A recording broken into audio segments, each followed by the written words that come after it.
Кој е Талат Џафери, најверојатно идниот председател на Собранието, роден 1962 година во село Форино, Гостиварско.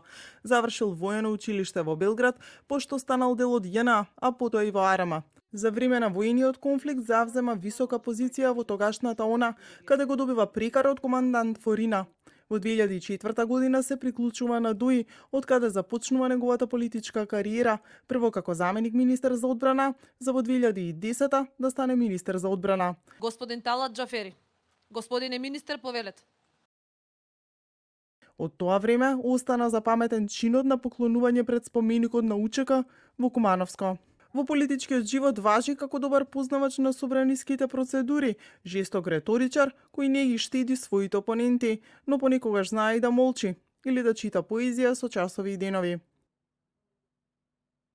Ова е дел од неговиот настап во време кога ВМРО ДПМН и ДУИ имаа спротивни ставови за донесување на законот за бранители.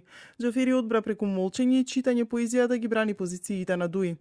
Новиот председател на Собранието има куќа од 340 метри квадратни во родното место Форина Гостивар и стан од 46 метри квадратни во Скопје, 2 автомобили, едниот Ауди А4 на негово име и Volkswagen Буба на име на неговите деца. Својата плата ја нема пријавено, но на име на приходи ја има пријавено платата на сопругата од 17.000 денари. Џафери во својот имотен лист пријавил и долгови од скоро 35.500 евра.